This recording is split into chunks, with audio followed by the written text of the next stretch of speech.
Today we're going to be installing a 48 volt controller on my Jetson Bolt Pro, and I'm going to show you guys exactly what you need to do in order to wire this up successfully and then set all the parameters and settings on the controller so that it works flawlessly. The first thing you're going to need to do is disassemble your bike, and that's pretty easy. There's just a few Phillips head screws. We're going to go ahead and start from the beginning, and I'll show you guys all of the wiring diagrams and every connection you need to make this work. So now we've got the controller in front of us, and yours should have come with the wiring diagram, which is going to give you labels and wire colors for all of the pinouts of this controller here. Now you can see that I already went and taped off a few of the connectors that we're not going to be using. This one right here is called EABS. I think that's for regenerative braking. I'm not sure. And this one right here is going to be for, I believe, like a power supply output. I don't think that we're going to need that.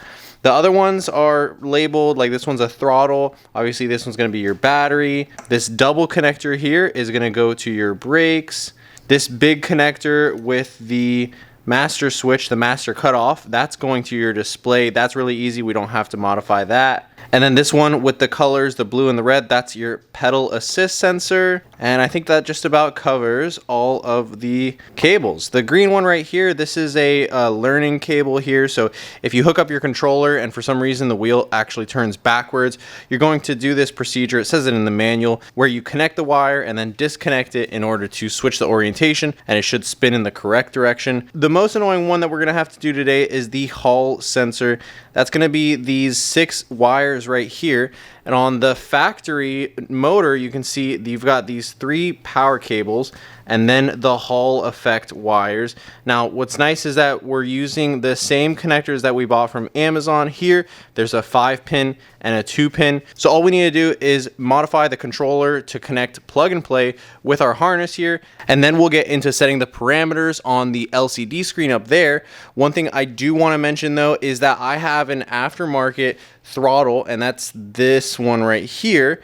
Now yours, if it has the factory throttle, it's gonna have, I believe, 5 pins, and that's because the factory throttle actually has the power button on it. And since this one has the power button built into the display, we're not going to be using that connection, and I actually went and ordered a really nice throttle which removes the button. I'll put a link to that one down below as well. My factory one broke, and I was able to route it just like the factory one down through the tube here, and I did that along with the LCD display, so you can see there's no wires on the outside. They're all routed through the frame here. So I recommend you guys do that as well if you want a clean install. But now let's go ahead and start splicing the connectors. Now the first connector that we're going to change is the motor Hall sensor wires.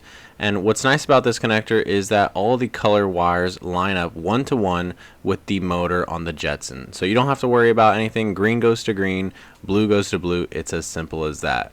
We're going to start by stripping off a bit of the insulation on the wires, and that way we can get these leads crimped on, and those are going to go inside of our electrical connector. Here I'm doing a little test fit to make sure that the way I'm crimping them is going to fit, and you should hear a satisfying click when it clicks into place.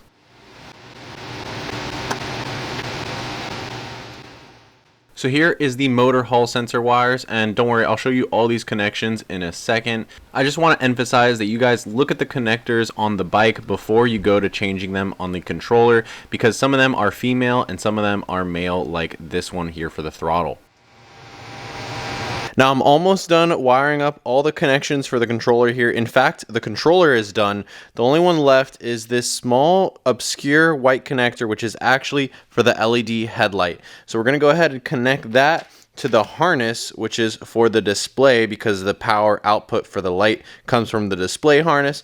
That means we need to make these 2 connectors here match. And once that's done, we'll have the bike completely wired up. We'll be able to install our battery and controller and make sure that all the wires are tidied up in here, and then reinstall our case. And then I'll show you guys the parameters that you're going to want to set your controller to when you have installed it. That way the motor works with the controller and the display and all the new battery settings. So let's go ahead, finish up that last connector and get back to work.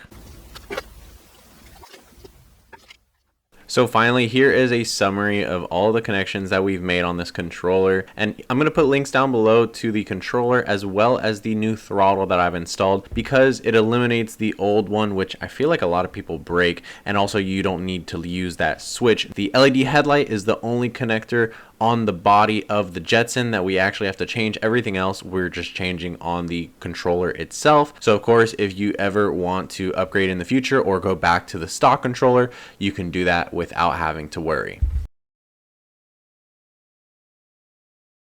The battery as well I got off of Amazon, and that'll be down in the description below. And with this modification done, you will still have to set the controller settings, which are also called the parameters. In order to access this menu, you'll have to press the plus and minus buttons at the same time for about 5 seconds. And then from there, all these settings can be changed to a wide variety of options. So I would look at the user manual that came with your controller just to confirm, but here are all the settings that I'm using that work really great on my Jetson Bolt Pro. With these mods done, you can expect your bike to go about 20 to 21 miles an hour. If you're a little bit lighter, it'll probably go faster. I hope you guys enjoyed the video. If you want more ones like this, please subscribe and drop a like before you go, and thanks for watching.